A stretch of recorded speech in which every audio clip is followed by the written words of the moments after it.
Here I go again. I'm just trying to explain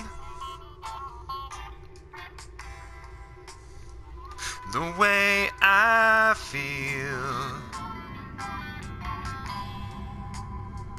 I keep it real. And just so you know, you may agree with what I have to say. And, let's go to the summer resort. No, classic beach. Classic. And you may disagree, but just keep one thing in mind. I am just a man. And that's all I am. So, with that being said, I'm gonna get on with it. I had a topic that I wanted to talk about today. I saw something about it on YouTube yesterday. These commentators started talking about it. I didn't know that there was anything going on. But then I went into work this morning, and they had an article about it in the paper, the local paper. And it refers to... Let me pull that one up. Fortunately, this one isn't like behind the paywall, so I can actually like access the article. But the name of the article is Climate Strike in Colorado. Students march in Denver, across state, in fight to sustain planet's future. It's a real battle. And, hello, vacationers. These people aren't too worried about global warming. They like their globes warm. Just, pop in here on the beach and warm your globes for a minute. Can I sit down in this? No. Can I take my shirt off and just kind of strut for a bit? Oh man, he's gonna take his shirt off. No, it's getting serious. Anyway, enough with the nonsense. I'm gonna take a quiet walk by the sand here, on the beach, and talk about the climate strike. So, I like the way they start this one. Protest chants boomed through downtown Denver on Friday, echoing between high rises and intertwining with the wafting scents of sage and patchouli. Thousands of voices were united in the name of saving the planet. And the loudest among them were the shouts of children. Yes, the framing of this is very interesting. Colorado students walked out of their classroom as part of a global movement to bring attention to the need for action on climate change, and they were joined by supportive adults, environmental organizations, parents, families, and scorching September sun that reminded them of why they were there. Because, you know, if it's hot, you're being oppressed by the sun, and it's carbon, you're being oppressed by carbon. It's just, it's too hot. It's not just that it's hot, it says, ugh. It's you know, part of the thing. So I like how it's the children are taking the lead on this one, and the parents are just supporting them. That's great. I hear somebody over here. I'm losing my mind. What is this guy doing? Calisthenics, staying fit. Wear sunscreen, man. Don't you know the globe's warming? You're gonna get a sunburn. Oh, he's got sunglasses. He's got eye protection at least. That's more than I can say. I don't have that. I was not prepared. I'm overdressed too, unlike this guy. But anyway, there's just a lot of quotes from children through here, and I'm not gonna really poke fun at those, except for one in particular. But I'll get to that. I like the phrasing of this where it's like the children. We're following the lead of the children on this one with their pure spirits. It's not that you offered them basically tacit approval for a day off, and they were just like, oh, a day off? What do I have to do? I'm not in school. I get to go on a field trip. So, you know, there's that. But the thing that bothers me is being an activist more valuable than your education, or is that your education? Is that the same thing? Because I feel like these kids are taught that being an activist is cool. You ask them, is activist a positive or negative thing? And to me, it's like, well, depends. But to them, you just say activist, and it's like, oh, wow. Activists are cool people. They're out there changing the world and making things happen. But that's the thing about this, though. They weren't making things happen. They just went out and they held up signs, and some of the quotes reflected this. People in power need to do something. People in power need to do something. Other people need to do stuff. And I'm an activist for telling them this. I think that just reinforces this mentality of disenfranchisement, where the state of affairs is set against me. It's too hot. And you cross your arms and you stamp your feet and you say, things must change. I am an activist. So here's what would be more productive. You're in school. You're learning how to read and write and convey your thoughts and just generally know how to do things and be useful. Is there anything around here? Scanning. Nothing.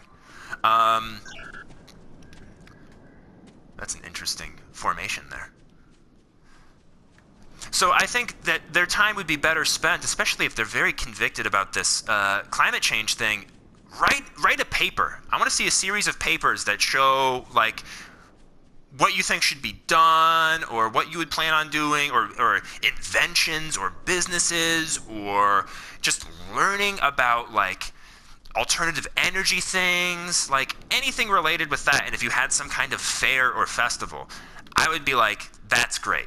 But when you just stage a walkout because your government and your school system and everything just doesn't represent you, so you go on strike, and I'm just going to leave. I'm just going to be like, forget about this. I'm going to go do activism things. I just think that's lame. Why don't you just actually do something? And I feel like that's kind of being inflicted on the children by the adults. They're kind of projecting this stuff onto the kids. They're like, oh yeah, the kids are leading the way. I don't know. It's weak. So, one of the kids in this article had a sign that had a picture of Bill Nye the Science Guy, and it said, "Listen to this man." So I remember when Bill Nye had a Netflix special from, I guess it was kind of supposedly like a reboot of his old show. And that came out like a year or two ago. And the reception from a lot of people that I talked to about it was that it was kind of goofy and weird. And there were some things that were said in that, and some of the things that they had, like, panels come on, and they said some weird stuff. And among them are some of these things that environmentalists tend to say, and you're just like, ooh, that's kind of like an anti-human sentiment. Like, that's really creepy.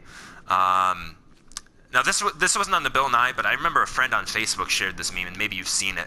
It said, smoking is good for the environment because it kills people. The idea being that people are just terrible, and they're destroying the planet, and shame on us, and yada, yada, yada. And presumably, you're not one of those evil people. It's just the rest of the useless people around you that are, taking up air and polluting the environment with their carbon footprints and stuff. Or you're in on it too, because you're just like a self-flagellating, self-hating person with like an inferiority complex. But whatever floats your boat on the rapidly rising tides, go for it. But Bill Nye on this panel said something that I thought was really creepy.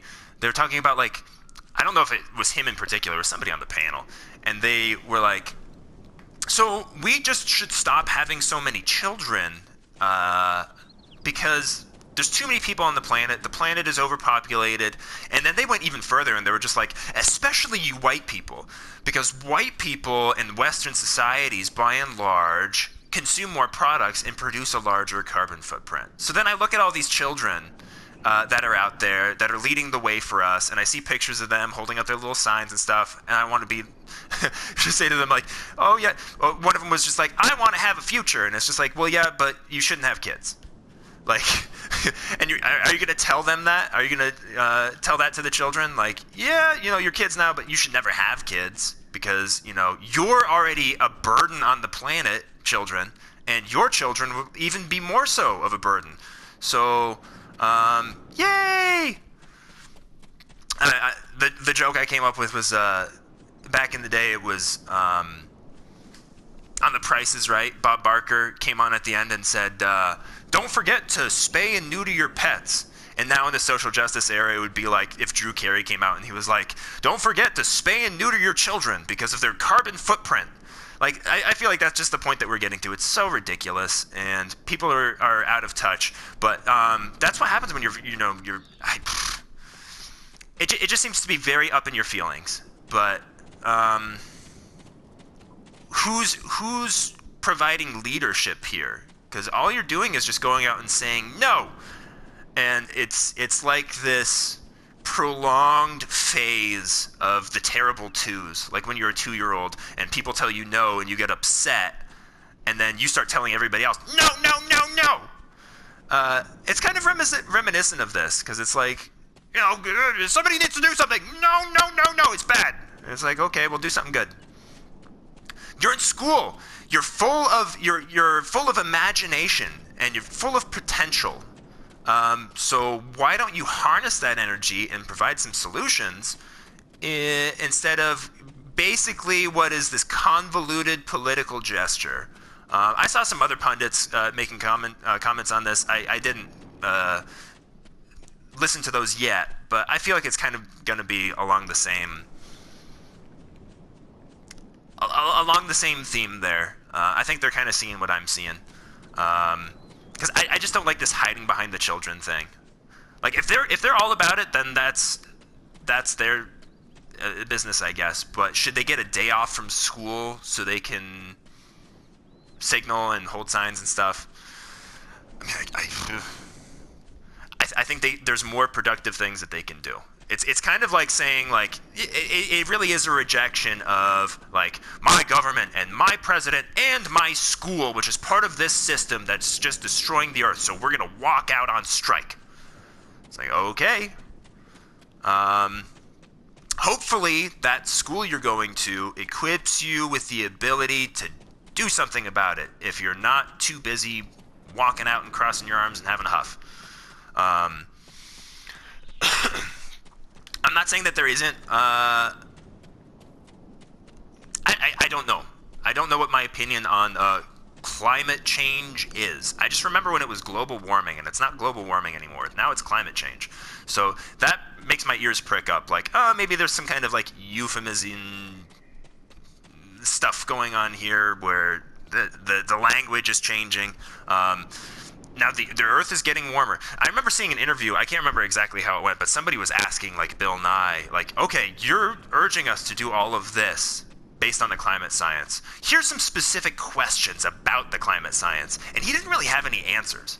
He just knew how to, like, demand change and signal to authority. But then when it was time to actually, like, wield it as the preeminent expert on the issue, he didn't really have anything to say. So that's kind of my attitude about a lot of these things, because some of it is kind of ambiguous. And, of course, I don't know. That's about what I have to say on that. I just looked at it and I'm just like, whatever.